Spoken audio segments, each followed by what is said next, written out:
Mesdames et messieurs, bonsoir.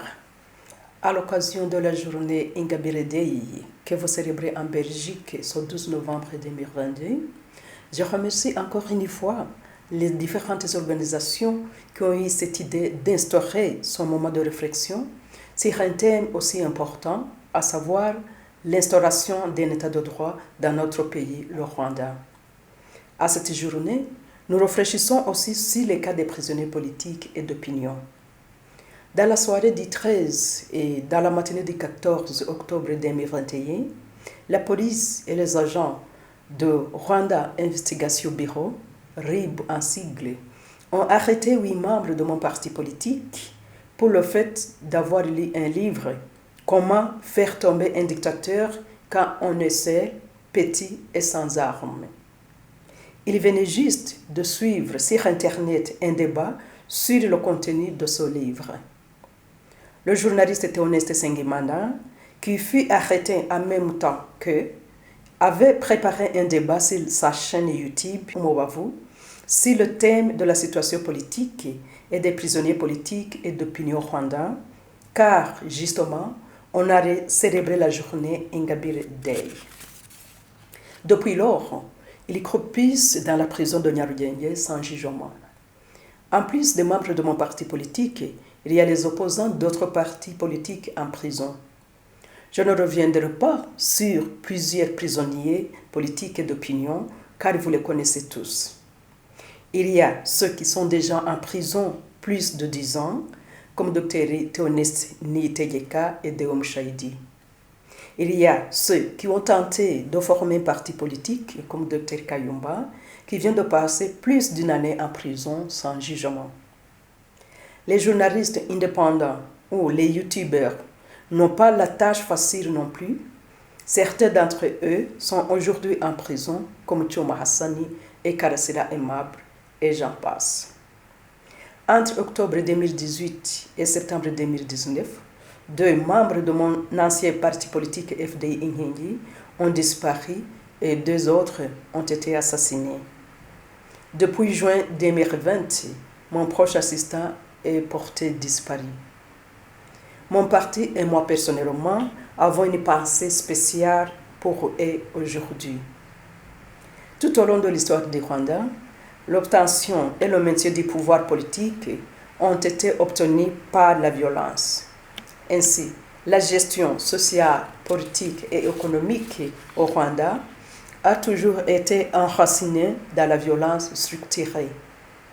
La cause profonde de ces violences est que les dirigeants successifs n'ont pas mis en place un système politique qui permet aux Rwandais d'arriver à un consensus sur un certain nombre de valeurs et d'objectifs communs partagés par tous les citoyens.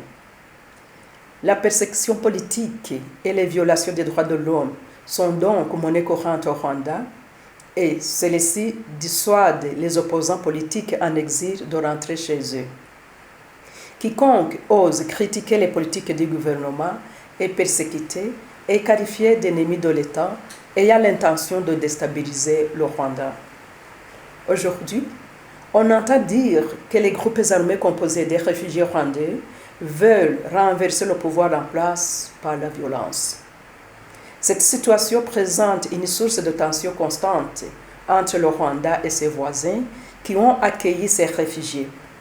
Cette impasse contribue sans doute à l'instabilité de la région des Grands Lacs en Afrique, surtout à l'est de la RDC.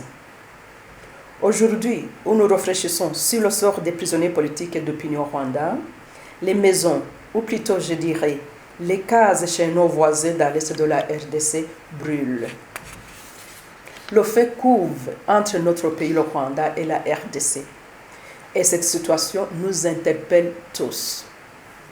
Rappelons-nous que la région bouillonne depuis les années 1990, lors de l'attaque du Rwanda, et en 1994, quand le Rwanda a versé en ex-Zaïre, aujourd'hui la RDC, des centaines de milliers de réfugiés. Depuis lors, le Rwanda constitue le principal foyer de l'incendie qui ravage actuellement la région, puisque les autorités rwandaises disent poursuivre ce qu'elles appellent les forces négatives.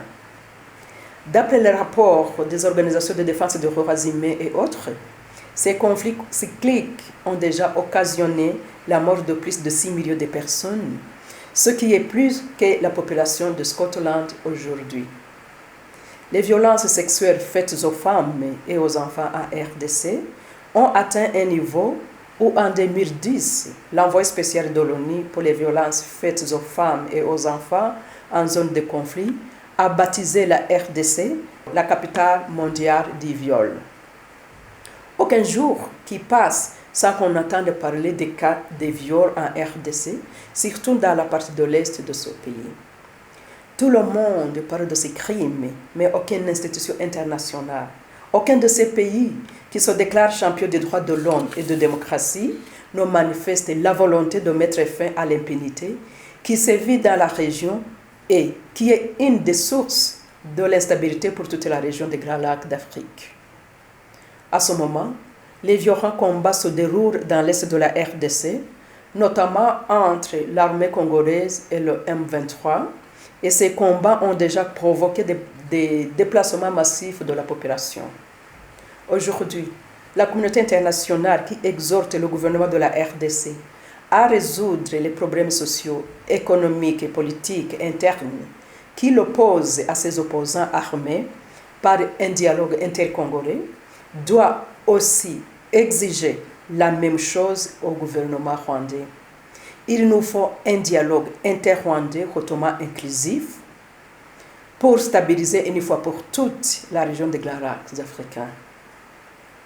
La présence des groupes d'opposition rwandaises armés et non armés dans l'est de la RDC et dans d'autres pays voisins du Rwanda, dont l'intention est de renverser le pouvoir rwandais, montre que, sans résoudre les problèmes socio-économiques et politiques dans les deux pays, la paix ne prévaudra pas dans l'est de la RDC. La recherche des solutions à ces sujets importants devrait être réalisée aussi bien la RDC que le Rwanda en engageant leurs citoyens à travers la tenue d'un dialogue national hautement inclusif. Cela renforcerait également la bonne gouvernance basée sur le respect des droits de l'homme, l'état de droit et le respect des valeurs démocratiques dans les deux pays. Ainsi, la stabilité sera trouvée pour tous les États membres de la région des Grands Lacs d'Afrique. Réveillons-nous donc et travaillons ensemble pour la paix et la stabilité durable en RDC et au Rwanda.